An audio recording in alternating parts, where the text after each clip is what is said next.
మా అమ్మ చెల్లి ఇద్దరు ప్లాన్ చేసుకుని కుంకుడిగా నీళ్ళతో స్నానం చేస్తుంటే వెనక నుంచి తెలియకుండా నా తల మీద పిండేశారు. ఇంకా మ్యాటర్ ఏంటంటే ఇంట్లో ఖాళీగా కూర్చుంటే మా అమ్మ పిలిచి మరి ఈ రోజు నీకు కుంకుడిగా నీళ్ళతో స్నానం చేపిస్తారా అని చెప్పింది. అయినా షాంపూ ఉందిగా ఇదంతా ఎందుకు అంటే లేదు అందరం రేపటి నుంచి ఇలాగే చేద్దామని చెప్పింది. రోజు తిట్టే అమ్మ ఈ రోజు పిలిచి మరి ఎదురు సేవ చేస్తుంటే ఆనందం తట్టుకోలేక ఒక చిన్న స్టెప్ వేశాను. రోజు తిట్టడం కోసం ఒక గంట క్లాస్ తీసుకునే మా అమ్మ ఏంటబ్బా ఈ రోజు ఇలా చేస్తుందని చెప్పని అప్పుడే డౌట్ వచ్చింది. కానీ అర్థం కాలేదు. మధ్యలో వచ్చి ఆ కుంకుడిగాయలు గోళీలేమో అని చెప్పని ఆడుకోవడానికి తీసుకెళ్తున్నాడు. ఇంకా నీట్ గా నన్ను కూర్చోబెట్టి నాకు తెలియకుండా వాళ్ళ ప్లాన్ అయితే స్టార్ట్ చేశారు. మళ్ళీ దీనికి తోడు మా అమ్మ ఏం తెలియనట్టు కళ్ళు గట్టిగా మూసుకోరా లేదంటే కళ్ళు మంటలేస్తాయి అని బిల్డప్ ఇస్తుంది. ఇంకా వాళ్ళ ప్లాన్ ప్రకారం ఫస్ట్ నన్ను కూర్చోబెట్టి నా తల మీద ఆ వాటర్ అయితే పోసేశారు. అలా ఒకసారి అయిపోగానే రెండోసారి మా సిస్టర్ వెనక నుంచి వచ్చి నా తల మీద పిండేసింది.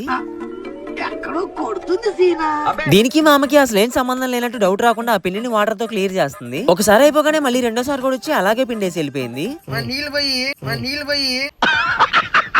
నీళ్లు పోయమంటే పోయకుండా నా ఫేస్ చూసి ఇద్దరు పగలబడి నవ్వుకుంటున్నారు. నువ్వు తల్లివటే అసలు నువ్వు తల్లివేనా? చూడు ఎవరు నువ్వు ఎలా ఉన్నా అంటే నన్ను ఇలా చేసినందుకు మా సిస్టర్ అయితే అసలు వదిలిపెట్టను. నా మొహం మీద కొట్టిన పిండినే బొట్టుగా పెట్టుకుని మరీ చెప్తున్నా. నెక్స్ట్ మా సిస్టర్ మీద రివెంజ్ వీడియో గట్టిగా ప్లాన్ చేద్దాం. అది మిస్ అవ్వకుండా ఉండాలంటే ఇప్పుడే సబ్స్క్రైబ్ ఫాలో చేసేయండి. మళ్ళీ కలుద్దాం. వెళ్ళొస్తా.